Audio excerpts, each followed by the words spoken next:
Glória a Deus. A paz do Senhor Jesus, amém, irmãos? Amém. Desejo a todos um excelente dia. Glória a Deus pela oportunidade. Quem está com fome de palavra? Amém. Glória a Deus. Eu quero convidar os irmãos a abrir as vossas Bíblias em João, capítulo de número 12, que é o que vamos trabalhar. Ô, meu irmão, obrigado.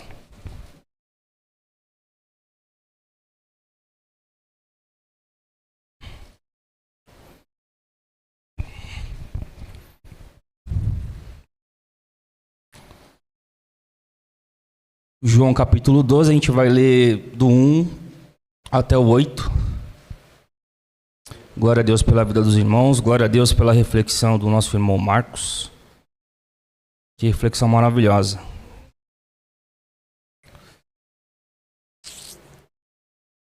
Seis dias antes da Páscoa, Jesus chegou a Betânia, onde vivia Lázaro, a quem ele ressuscitara dentre os mortos. Ali prepararam um jantar para Jesus. Marta servia, enquanto Lázaro estava à mesa com ele. Então, Maria pegou uma litra de nardo puro, que era um perfume caro, derramou sobre os pés de Jesus e o enxugou com os cabelos. E toda a casa se encheu com a fragrância do perfume. Entretanto, um dos seus discípulos, Judas Iscariotes, que mais tarde iria traí-lo, objetou: por que este perfume não foi vendido e o dinheiro dado aos pobres? Seriam 300 denários. Ele não falou isso por se interessar pelos pobres, mas porque era ladrão e, sendo responsável pela bolsa de dinheiro, costumava tirar o que nela era colocado. Jesus respondeu: deixe-a em paz. Ela guardou esse perfume para o dia da preparação do meu sepultamento. Pois os pobres vocês sempre terão com vocês, mas a mim nem sempre terão. Amém. Podem tomar seus assentos, dando glória a Deus. Aleluia. Bom, hoje nós vamos trabalhar sobre o tema adoração. Adoração. Normalmente eu tenho por costume intitular as mensagens a qual o Senhor ele me inspira, ele me dá. E o tema é um pedido a Deus. Senhor, lembra-te de mim e da minha adoração. Esse é o título da pregação de hoje. Senhor, lembra-te de mim e da minha adoração. Bom, quando nós falamos sobre adoração, nós precisamos entender sobre a essência da adoração. Quando eu digo isso, às vezes nós fragmentamos o significado da adoração e depositamos sobre ela apenas ou aquilo que nós achamos. Por exemplo, o louvor ele é uma expressão de adoração. Davi fez muito isso, salmodiando, Asaf. Mas Davi também adorou a Deus quando ele manteve a fé diante de Golias. Aquilo que entregamos ao Senhor é a nossa adoração. Textualmente, eu acho que fica muito claro. Tem um texto, a carta aos Romanos, a qual Paulo escreve, a igreja de Roma. Se não me engano, capítulo 5, ele vai dizer assim que para que nós venhamos entregar os nossos corpos como sacrifício vivo, porque esse é o verdadeiro culto racional.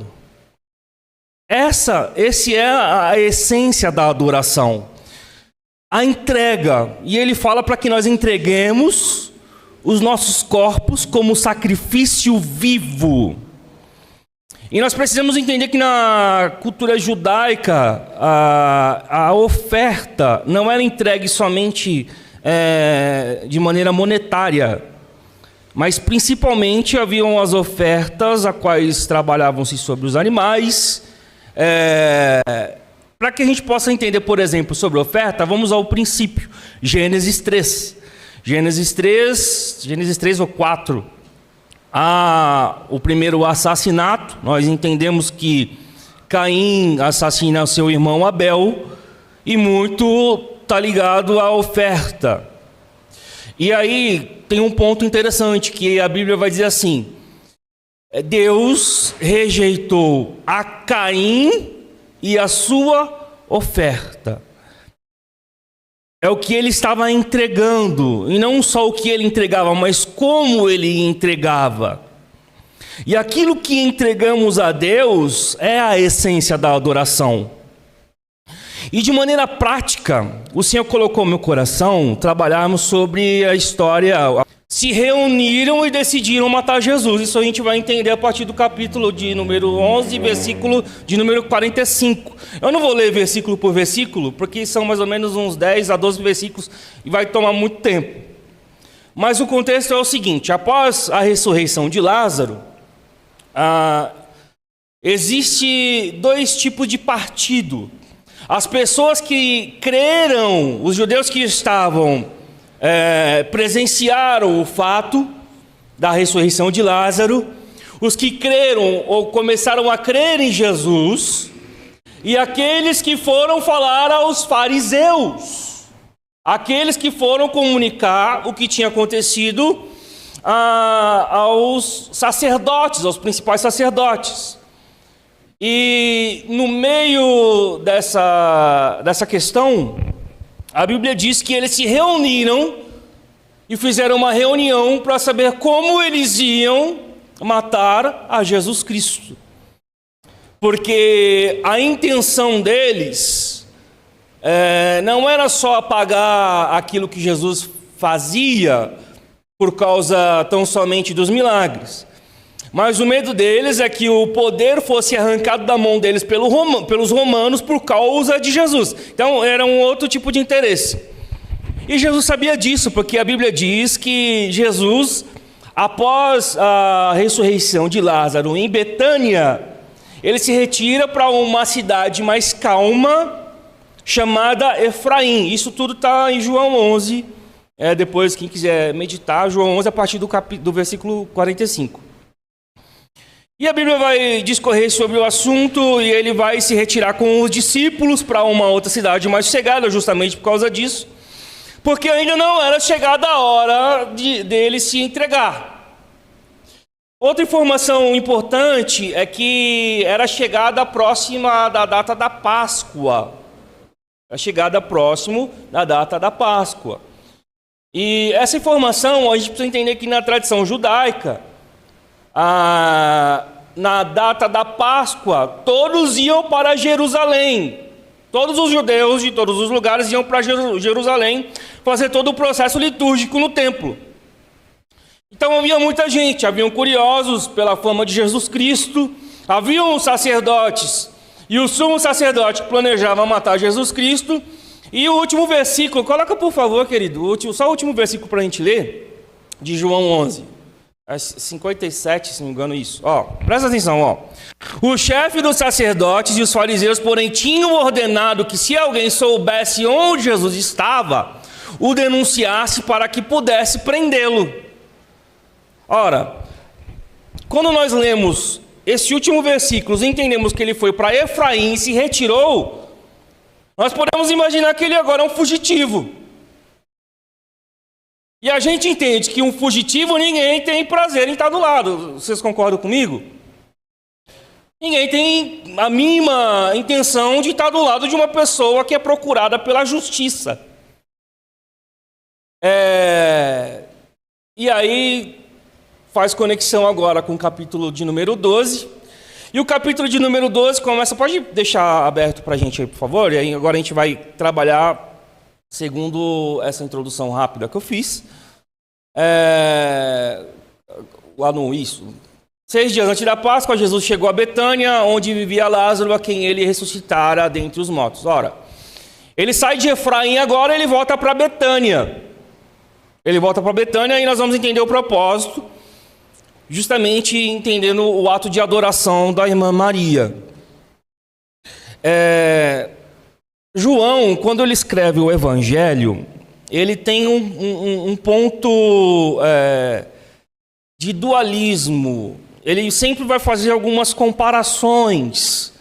Por exemplo, ele vai, no princípio de capítulo, vou dar só um exemplo, ele vai dar a ideia da ressurreição de Lázaro, no capítulo de número 11, no começo, e lá no final ele vai falar assim: e os sacerdotes procuravam matar Jesus. Entende? Sempre tem um antagonismo. E aí ele vai usar a adoração da irmã Maria comparado à adoração de Judas. O tipo de adoração. Só que o tipo de adoração que eu quero trazer nessa manhã aos irmãos, para que a gente possa nos espelharmos, é da irmã Maria. Deixa Judas para lá. Então, eles estão agora em Betânia. A Bíblia diz que eles estão em uma ceia. Eles vão comer alguma coisa, tem alguma coisa para ser servida. A Bíblia diz que Marta, ela está servindo. Lázaro está sentado à mesa com Jesus e mais alguns. Ou seja, tinha provavelmente os discípulos e mais alguns, não sei, a Bíblia não cita aí no Evangelho de João. Ali preparam um jantar para Jesus, Marta servia enquanto Lázaro estava à mesa com ele. Na NAA tem uma tradução um pouquinho diferente, vai trazer uma realidade um pouquinho melhor. Tem a NAA aí? Se tiver, a gente acaba usando a NAA. Bom, enfim. E aí a Bíblia discorre sobre a situação que Jesus está em Betânia e parece algo muito descontraído. Totalmente diferente daquilo que a gente leu agora. Entendeu? Entendeu sobre o final de João, capítulo de número 11. Que há um homem que está sendo procurado pelos principais sacerdotes, pelo sumo sacerdote, a cabeça dele está valendo alguma coisa. E quem vê precisava comunicar, e só que ele está lá com os discípulos, está desfrutando de um momento com os amigos. A gente sabe que essa família de Betânia é uma família próxima de Jesus. E aí, de repente, chega a irmã Maria e, do nada, ela tira um extrato de um líquido. A Bíblia chama de perfume, mas, na verdade, não é o perfume em si. Ele é o extrato usado para fazer o perfume, por isso tão caro. Ele é um extrato indiano, inclusive. E a Bíblia vai dizer assim que ela unge os pés de Jesus Cristo e enxuga com os cabelos. Bom, dito isso, vamos deixar alguns pontos. Eu vou deixar 2 para não ser muito prolixo, muito enfadonho aos irmãos.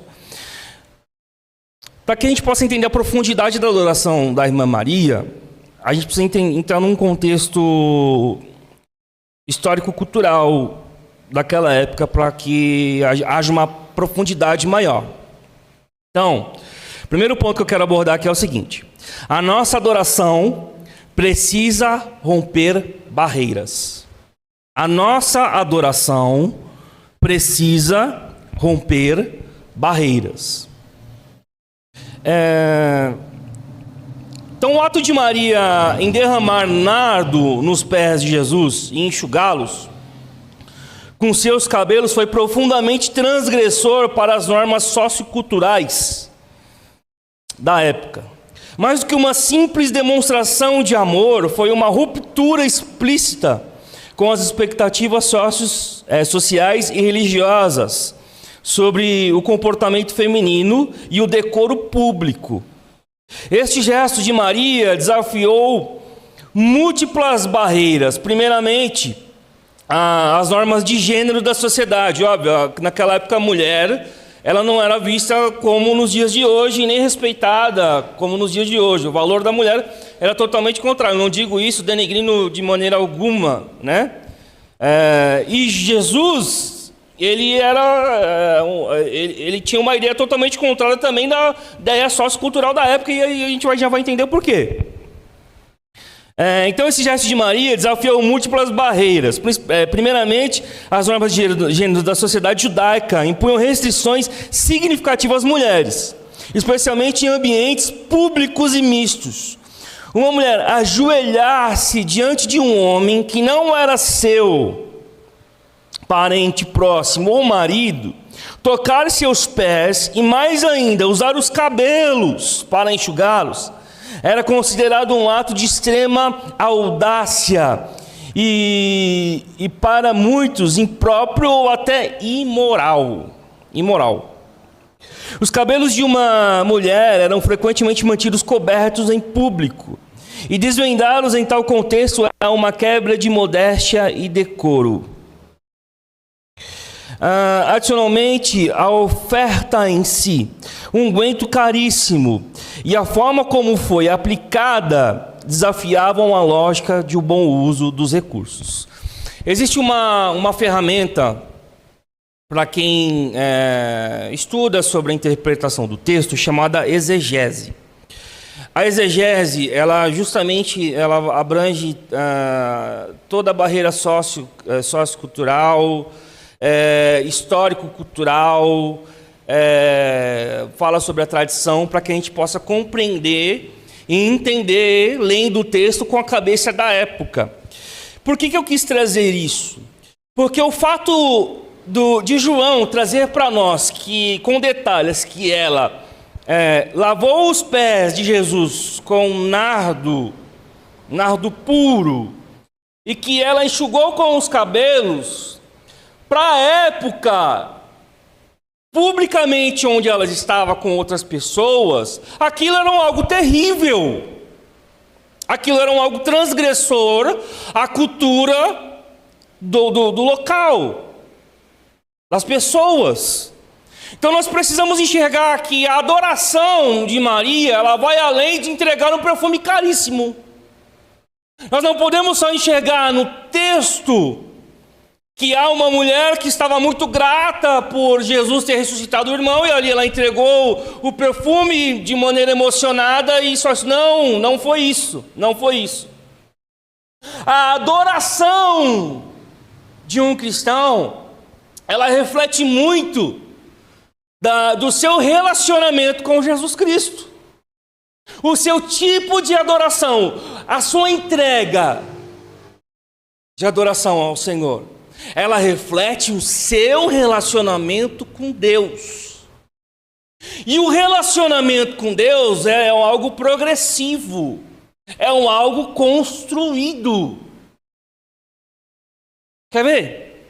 A gente sabe, até tem um louvor dizendo sobre Maria, que ela estava aos pés, porque ela escolheu a melhor parte. Sim ou não? Não é isso? Pois é. Para uma mulher estar aos pés de Jesus daquela forma, ela estava como um discípulo. E isso para uma mulher também era um escândalo. Marta estava entusiasmada, fazendo as coisas e tal, no ativismo, né? Porque às vezes a gente acha que adorar o Senhor é no ativismo. Por isso fragmentamos a nossa adoração, achando que nós viemos à igreja para adorar. Não, meu irmão. O seu corpo tem que ser entregue como um sacrifício vivo, como um culto racional a Deus. A sua adoração começa quando você, aleluia, abre os olhos, você acorda e você entende, a sua cognição ela funciona. E as suas decisões e os seus posicionamentos são uma adoração a Deus ou não. Ela escolheu construir um relacionamento com Jesus Cristo. Ela ela rompeu a barreira sociocultural, histórico-cultural da época. A aplicação para os dias de hoje é como se alguém fosse criado em uma cultura totalmente diferente da que você está inserido. E quando você está sobre a presença dessas pessoas aonde a cultura impera, ninguém sabe que você é cristão. Não é só porque você está vestido, porque você carrega a sua Bíblia. É porque o seu comportamento é igual ao dos demais. E se o meu comportamento é igual ao dos demais, é porque o meu relacionamento com Cristo é enfraquecido totalmente. Não só pelo que eu faço. Não é só pelo que eu faço. Ou que eu produzo para Jesus. Haja visto, no Evangelho segundo escreveu Mateus, se não me engano, ele diz que naquele grande dia ele voltará, porque muitos profetizaram no nome dele, e fizeram maravilhas, e fizeram tantas outras coisas. Ele falará: aparta-te de mim, porque eu não vos conheço. Quando o evangelista ele está pontuando Jesus falando, eu não vos conheço, não está dizendo que pessoalmente ele não conhece. O Senhor, se nós formos entender o atributo de Deus, a gente sabe que ele é onisciente, onipotente e onipresente. Não há quem ele não conheça. A Bíblia está abordando sobre relacionamento. Por exemplo, quando eu venho cultuar com os irmãos, assim como os irmãos, eu não venho porque eu tenho que vir cultuar com os irmãos. Eu não venho buscar a presença. Eu acho isso estranho demais. Me soa como um insulto. Eu vou na igreja porque eu preciso buscar a presença do Senhor. Então você não entendeu qual que é o seu Deus. Nós estamos reunidos como igreja para cultuarmos e vivemos como um corpo, onde Jesus é o cabeça. Mas a presença, ela não está retida aqui. Não é aqui que ela está retida. Não é nas quatro paredes. Por isso que o meu culto, ele não termina após o pastor dar as bênçãos apostólicas. Por que não? Porque o meu corpo é como um sacrifício vivo dado a Cristo, a Deus. E esse é o culto racional. O culto vem de cultura, de cultivar.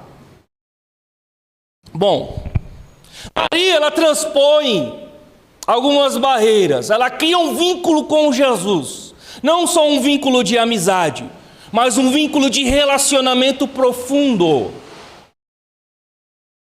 Ela se coloca aos pés do Senhor Jesus para aprender dele. A presença dele é aproveitada.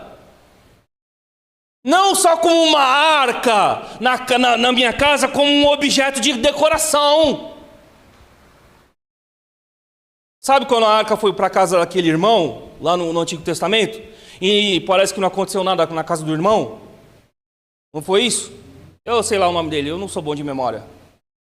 Mas parece que quando a arca foi para a casa de uma outra pessoa, parece que as coisas mudaram. Será que foi mágica? O que será que aconteceu? Por que será que frutificou? Porque houve um relacionamento.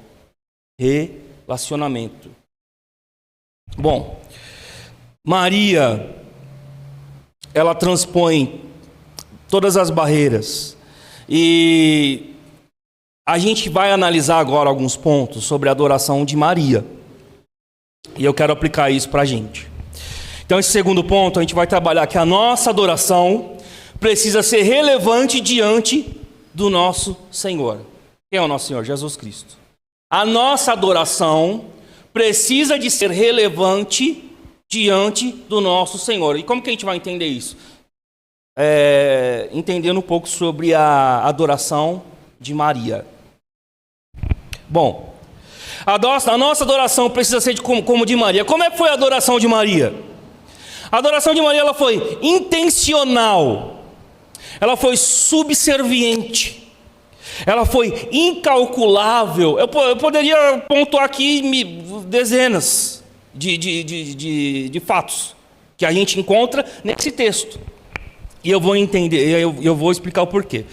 Por que intencional? Pelo contexto daquilo que eu introduzi no começo, ela está do lado de um homem que a sociedade não tem interesse de dar, porque ele é um fugitivo. E sabendo de todo o contexto cultural, ela não liga. Ela expõe seu cabelo. Ela pega 300 denários e gasta num perfume, num extrato. Ela se ajoelha sobre os pés de Jesus Cristo. E daí quem está lá? E para que uma pessoa haja dessa forma, precisa de ser intencional, precisa ter intenção. Alguém superficial não vai fazer. Se a tua adoração ela for superficial, ela não vai alcançar esse tipo. Por quê? Porque quando surgir qualquer barreira, você para. Você não se dispõe. Você calça as sandálias, ao invés de tirar a sandália dos pés, porque o lugar aonde pisa é santo. Maria foi intencional. Ela quis, e o Senhor, Ele ama voluntariedade. Voluntariedade.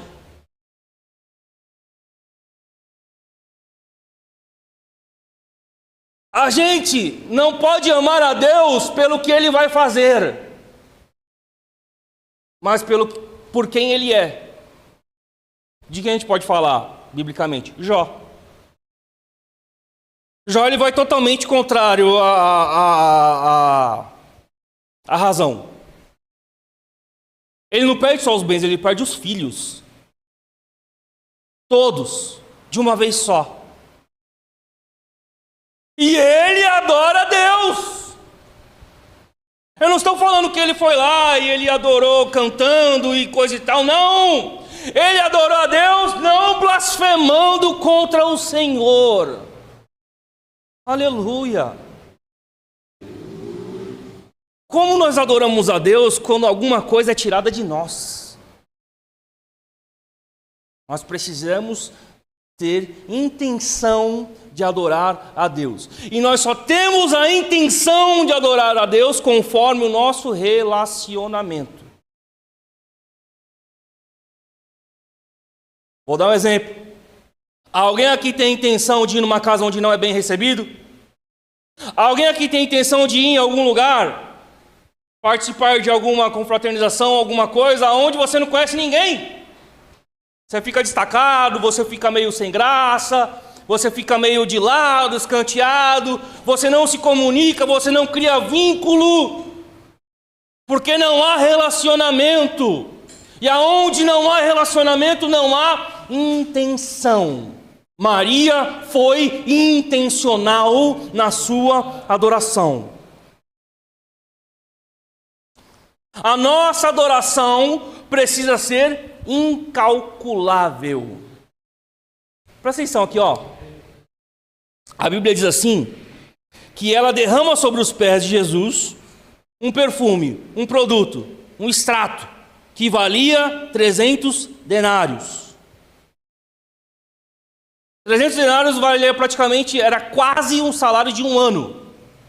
Quase um salário de um ano. O pagamento de um dia de um trabalhador, vamos colocar para os dias de hoje, CLT, da época, valia 1 denário.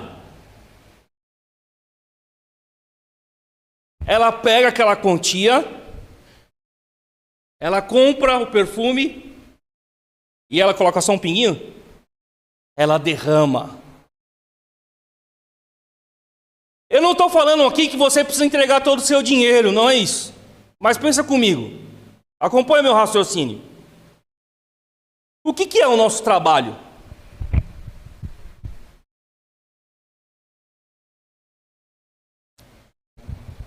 O nosso trabalho nada mais é do que a gente vender o nosso tempo. Você vende o seu tempo para fazer alguma coisa da sua aptidão em troca de dinheiro. Você paga, a pessoa te paga, certo? E você usa o seu tempo para praticar aquilo que você tem aptidão. Profissão de cada um. Quando nós entendemos que a nossa adoração precisa ser incalculável, eu não estou me referindo aos 300 denários. Eu estou falando a tempo. A tempo. Veja bem. Ela pega o tempo dela de 1 ano e joga sobre os pés de Jesus Cristo. Ah, isso falou demais comigo. Muito comigo. Às vezes na nossa adoração nós precisamos de abrir mão de alguma coisa que rouba o nosso tempo de Jesus. Aleluia. Meu Deus. Ela entregou o tempo de 1 ano sobre os pés de Jesus. De maneira intencional. E isso também é construído com relacionamento. Você não entrega seu tempo para quem você não tem interesse de se relacionar. Quer ver? Você casou com uma pessoa que você vai entregar o tempo da sua vida praticamente toda. Não é até a morte? Alguém aqui casa sem intenção? Não, né? Quem que é a noiva do Senhor Jesus Cristo? Você é a noiva? Olha a sua intenção, olha o tempo que você dispõe. Eu não estou falando o tempo aqui, reunido, não é isso somente. Também, mas não é só isso. É o quanto você está disposto a abrir mão por causa de Jesus Cristo. O quanto você está disposto a perder por causa dele. Eu vou falar. Eu estou trabalhando em 2 empregos faz 2 anos. 2 anos não, 1 ano e meio. O outro é uma espécie de suprimento para um que é fixo. Isso tem roubado minha saúde e meu tempo. Por causa de alguns trocados. Eu falo alguns trocados abrindo aspas. E o Senhor falou muito comigo. Porque em uma das madrugadas, onde eu estava trabalhando, o Senhor falou assim: você não quer amizade comigo? Você não consegue abrir mão disso por minha causa? Você não abre mão de valor X por minha causa. Isso vale muito mais que a minha obra para você. E aí de quem eu lembrei? De Judas, é lógico. Por que Judas? Porque eu traía ao Senhor? Não necessariamente. Mas quando Judas beija a Jesus Cristo, o que ele fala para Judas? Amigo. É esse tipo de amigo que você quer ser para o Senhor? Porque é esse tipo de amigo que eu estava sendo. O Senhor, ele não se relaciona com quem só é amigo dele de falar. Já escutou um termo? Cair de cabeça. Mergulhar de verdade. Ir até onde não dá mais pé. Senhor, mas eu não posso, porque senão a minha conta tal, a minha conta tal, a minha conta tal. Eu não vou suprir, porque eu sou o marido, sou o esposo da minha casa, eu sou o provedor. Eu sou o seu provedor, o Senhor me falou. Eu não entreguei o meu tempo por incredulidade. Ontem a gente teve 2 eventos maravilhosos. Eu falo 2, um evento, né? Inclusive, parabéns a todos, a toda a liderança, a todos que oraram, a todos que tiveram. Eu precisei sair antes. Eu fui quase chorando. Primeiro, porque o Senhor já tinha falado isso comigo. E segundo, porque eu não pude estar com os meus irmãos. Por quê? Porque eu estava vendendo o meu tempo. E quem vende tempo não é noiva.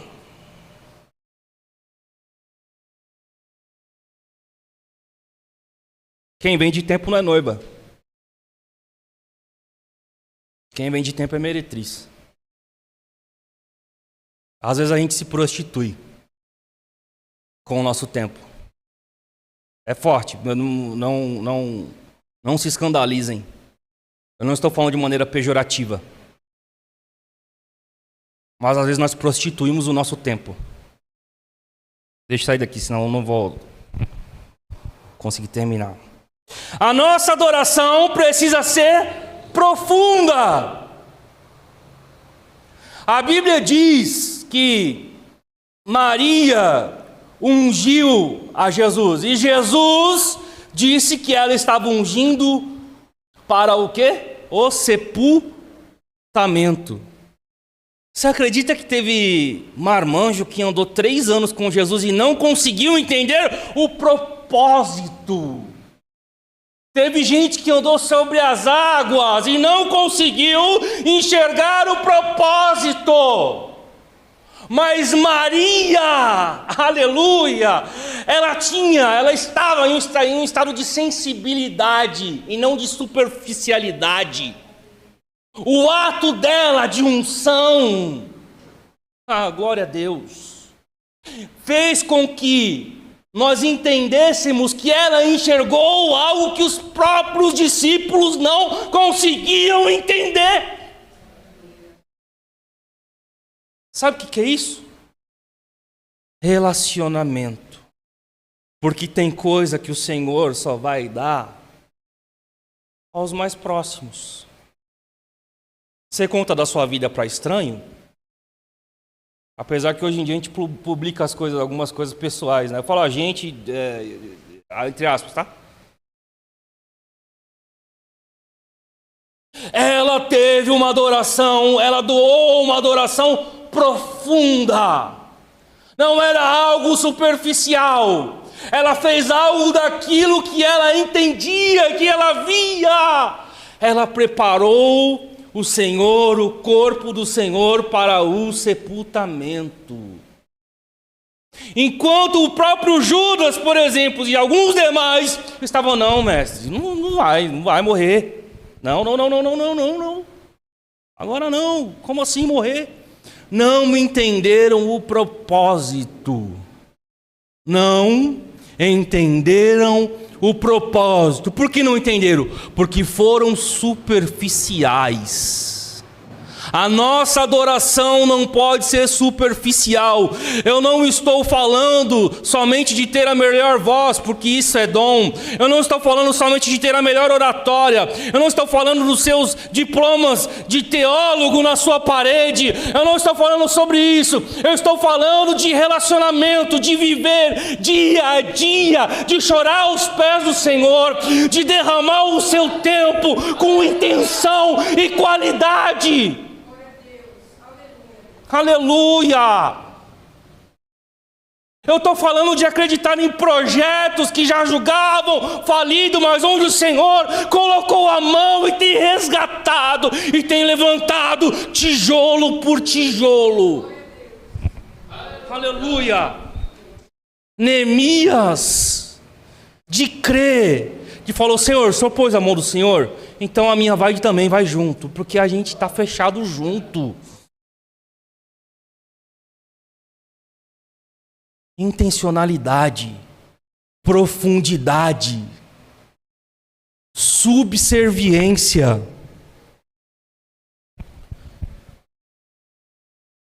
A Bíblia, quando chama de céu, eu termino aqui.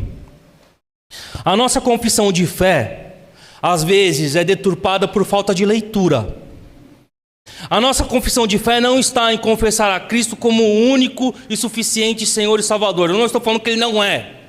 Eu estou falando que na carta aos Romanos diz: se você quer com o seu coração e confessar com a sua boca que Ele é Senhor, ponto. Se você quer com o seu coração e confessar com a sua boca que Ele é Senhor, Romanos 9 ou Romanos 10. Senhor no original ali é Kyrios, não é um senhor de a gente falar assim, Senhor, respeitoso, não. Ela está falando se você confessar com a sua boca, porque você creu no seu coração que Ele é o seu dono. E dentro do contexto, se Ele é o seu dono, você é servo. E servo é uma palavra bonitinha para escravo.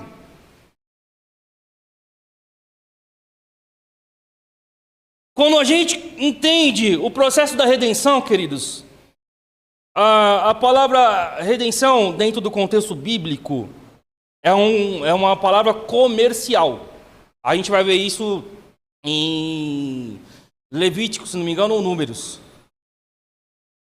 Porque se alguém estivesse devendo e não conseguisse pagar a pessoa que estivesse devendo e não tivesse mais bens, ela teria que se tornar escrava. E a Bíblia diz que no ano 50 ou no ano de júbilo, a dívida estava paga. É assim que funciona. Redenção, redimir.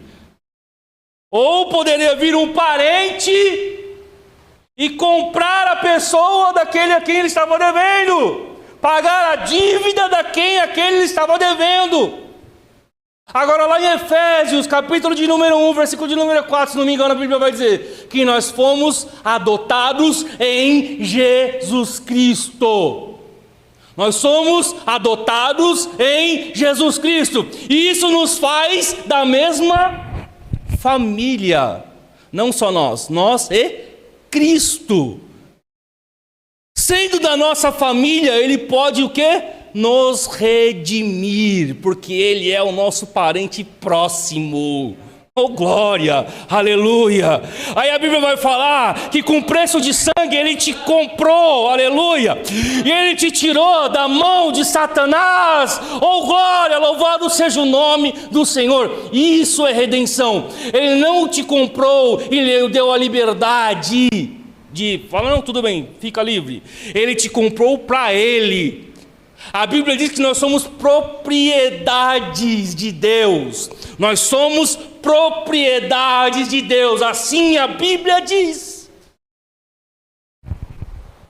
A Bíblia vai dizer que se um escravo tivesse a oportunidade de ser solto, mas se ele não quisesse, ele poderia ir em frente ao juiz e pedir para que marcasse a sua orelha.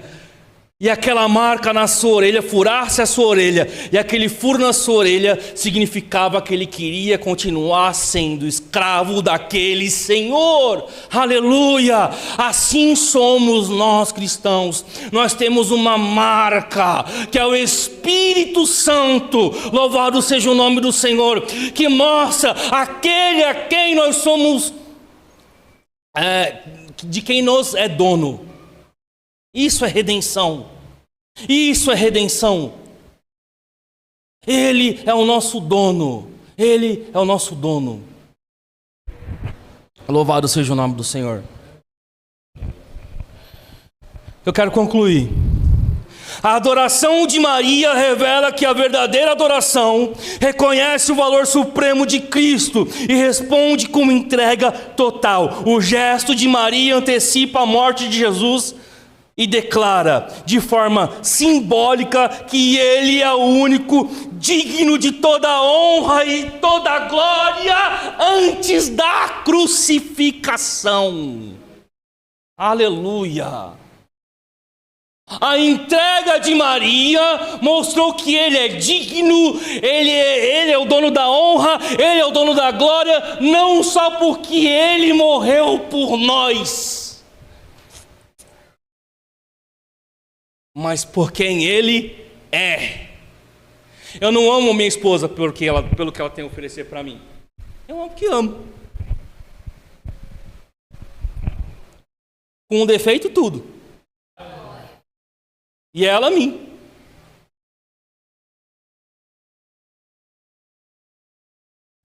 E aquele a quem nós amamos, o Cordeiro perfeito, único digno de honra e glória, por toda a eternidade, o Rei dos Reis, Senhor dos Senhores.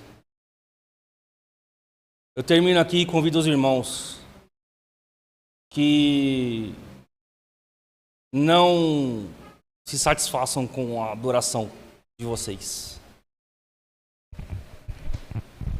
A pergunta que ecoou no meu coração quando Maria fez tudo isso é que ela demonstrou o que ela poderia dar para o Rei do Universo. O que você pode fazer para o Rei do Universo que ele não tenha? Vai ser uma busca constante e excessiva. Vai ser uma busca de relacionamento. E no fim das contas a gente sabe que quem se entregou e quem fez não fomos nós. Que a nossa entrega comparada de Jesus Cristo, ela não é praticamente nada. Ela não é nada. E quem sofreu, e quem fez, e quem é Ele, porque é tudo por Ele, é para Ele. Não é por nossa causa. Não é e tirar o egocentrismo de dentro de nós. Tirar o egocentrismo de dentro de nós. As nossas orações são repletas de umbigo. Oração que a gente faz assim, só olhando para o nosso.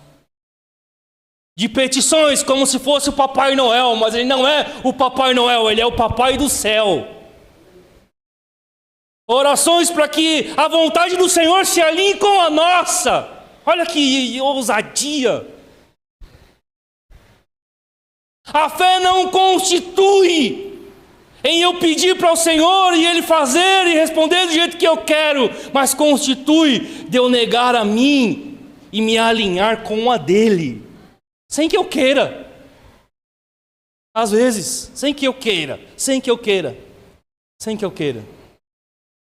Eu convido os irmãos a entregar a adoração mais pura e sincera àquele a quem você tem se relacionado. Com o seu armário cheio, com o seu armário vazio, com a igreja do lado de casa, com a igreja longe, com um irmão que você não gosta, com um vizinho que te perturba, com o irmão que você ama, com um pacote completo. Eu convido os irmãos e a quem estiver assistindo a aceitar o pacote completo. Eu convido a tirar a sandália dos pés e tocar o lugar onde é santo. Aleluia. Eu convido a se entregar a Jesus, a confessar que Ele é Senhor, que Ele é o seu dono. Eu convido aos irmãos que se afastaram a voltar. Tem muita gente que vai estar assistindo ou vai assistir, e voltar para a casa do Senhor, para a casa do Pai, para o corpo, deixar de ser pedaço, se tornar membro novamente. Eu convido, eu peço ao Senhor também que o Espírito Santo, Ele aquebrante aquele coração duro, intransponível, pessoas com dura cerviz, que alcance as pessoas e que a nossa vida sirva como ponte para isso. Essa reflexão que o nosso irmão Marcos trouxe foi excelente, muito, com números, e trouxe uma realidade e jogou no nosso peito. O que a gente tem feito para mudar toda essa realidade? Eu agradeço em nome do Senhor Jesus Cristo, as palmas sejam somente para Ele.